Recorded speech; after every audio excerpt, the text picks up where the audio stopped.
If you should see the convoy of an African minister, not a president, I'm not touching the presidents. The presidents are in a different world. The African minister. The African minister will never queue. Oh, he's anathemic. Oh, the African minister is a demigod. Oh, Africa.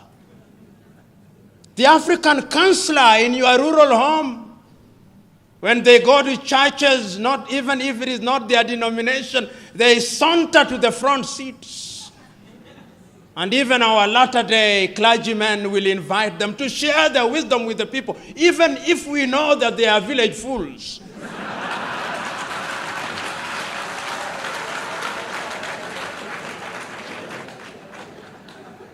If there is anything that we must learn from Western Europe, is that they have gone through enough problems and they are capable of organizing their affairs and they have demystified political leadership. We must demystify political leadership going forward. And once we do that, and I think we can do it because I can now begin to see something happening in Africa. Young Africans are beginning to ask searching questions. Africans are beginning to recognize that corruption is a cancer in our body politic. They are beginning to recognize that those who want to buy their votes don't mean well for them. They are beginning to recognize that there is enough money to change their lives if the thieves are eliminated from the political arena. They are beginning to realize that commercialization of politics is a threat to democracy. They are beginning to rise up. And I think that those who have not smelled the coffee will be surprised. They will be surprised when the ground moves from under their feet. They'll be surprised when Africa begins to elect individuals who can demonstrate that they have ideas, because the politics of the 21st century is the politics of ideas and about competition of ideas. And therefore, when one is appointed into any public office because of the demands of the electorate, and this relationship between the African member of parliament or the African president and the electorate is a symbiotic relationship. It is symbiotic in a very perverse manner. And I suspect I'm misusing the word symbiotic, but I'll use it or misuse it nevertheless, to the extent that it explains my point.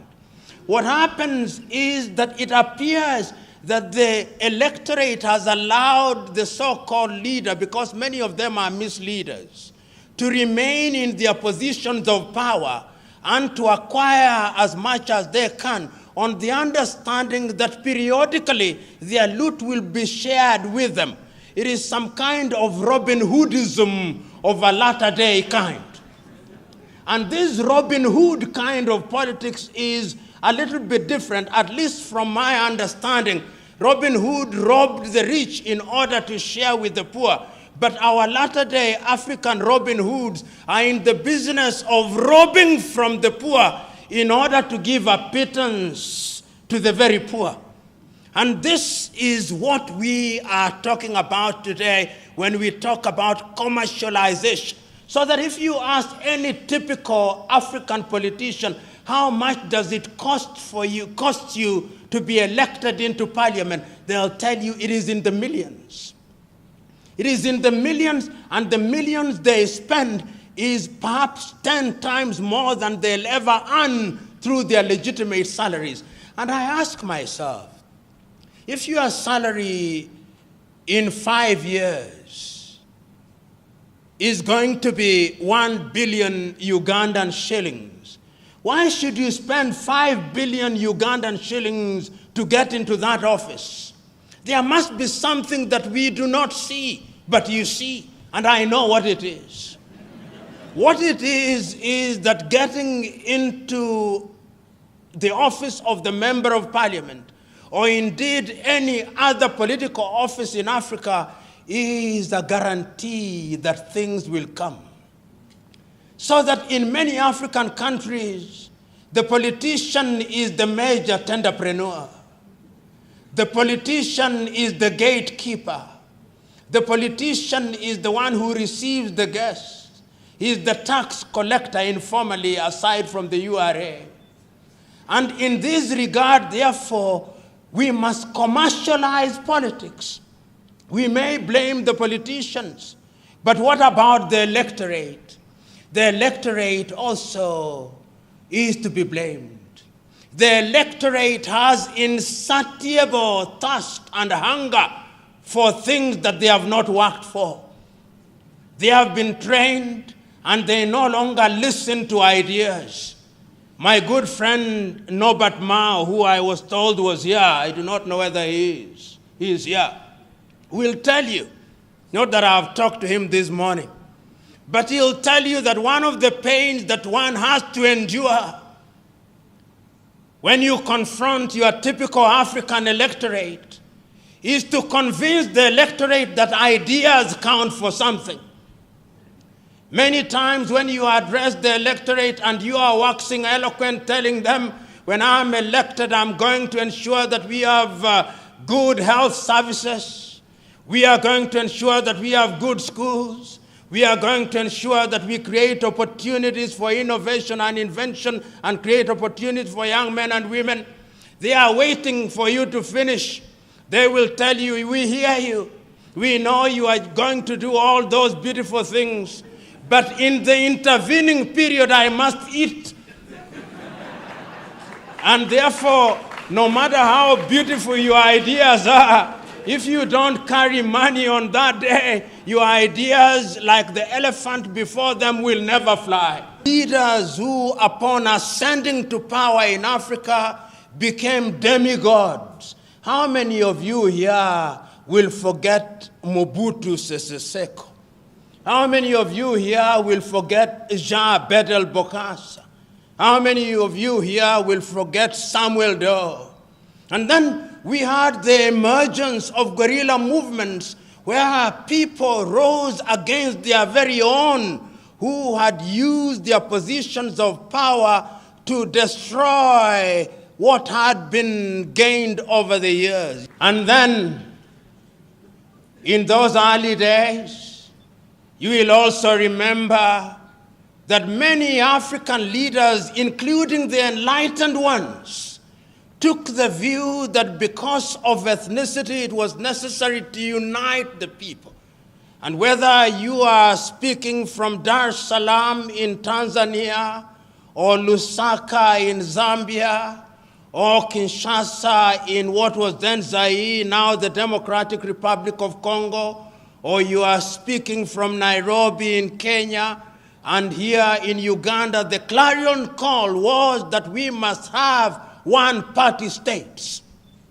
And the justification for one-party states was that we are so disunited, there are so many ethnicities, that if we allow multi-party politics, then what would happen to us is that we would be negatively ethnicized and that we would break our countries, and that therefore, to ensure that there was unity, we needed one umbrella under whose auspices and under whose guidance the people would be united.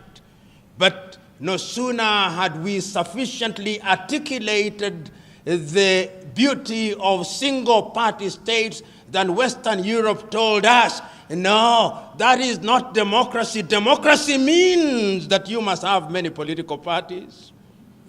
Democracy means that you must have regular elections. Democracy means that you must have the civil society, so that our brand of democracy as we embrace it today, I dare say without fear of contradiction, was not conceived in Africa. It was conceived for us in Paris. It was conceived for us in Madrid. It was conceived for us in London. It was conceived for us in Washington, and we have swallowed it line, hook, and sinker. Africa does not tell our own story. Africa does not design what is in our best interest. Africa still waits to be told what is good and right.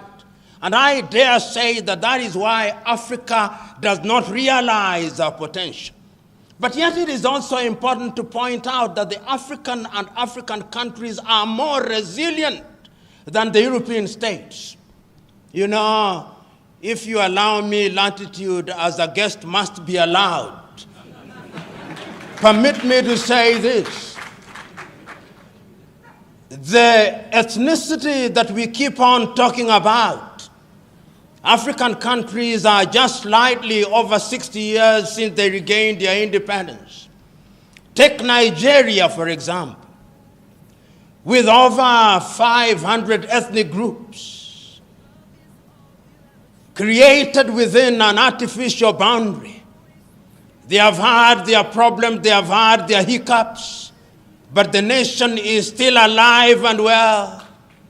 The difficulties notwithstanding. Take Uganda, for example.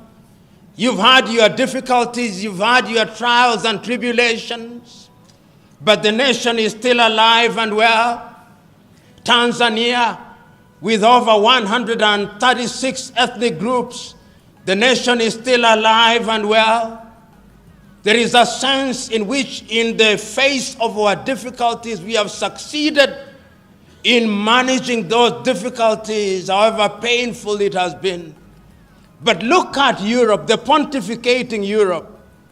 They cannot handle diversity. They cannot. And it's important to remind ourselves this, if only to energize ourselves. The Europeans have had to fight two major tribal wars. They called them world wars. They were tribal wars. The European tribes were at war with each other in 1914. They may have recruited a few Africans and a few other people, and then they call it world war. Then they had another major tribal war in 1939 through to 1945. They didn't call them tribal wars, they called them world wars. And I want you to look at Europe and the purity of their nation. If you go to Sweden, the nation is almost 90% composed of the Swedes, with a small lapsed population, and for that small population, they even have a separate parliament for them. That is how they handle it. You go to Finland, 90% of Finland are the Finns, with small Swedish population. You go to the Netherlands, the same. You go to England or the Great Britain, whether he's great or not, I do not know, but he's the Great Britain. Even there, if you talk to the Scots, they have something to say about the English. If you talk to the Irish, they have something to say. If you talk to the Welsh, they have something to say. Go to Spain, where there are a few more tribes, they had a civil war. Go to Italy, largely the Italians. And you walk across to Eastern Europe. Yugoslavia was united as one nation under Joseph Broz Tito. Did they not produce many countries during our lifetime? The Soviet Union has given birth to many countries. They have gone into ethnic purity. Africa remains the only continent on earth that somehow, having had artificial boundaries imposed on her, saying that we will retain those boundaries and make the best of it, and one need only go to the pronouncements in 1963, the pronouncements of Kwame Nkrumah and Julius Kambarage Nyerere on the inviolability of the boundaries, repeated again in 1964 in Cairo, in Egypt, that if we choose to redraw these boundaries, Africa will be perpetually at conflict, and therefore heavens have given us a lemon. Let us not ask for an orange. Let us make a lemonade unto ourselves. And we are making the lemonade.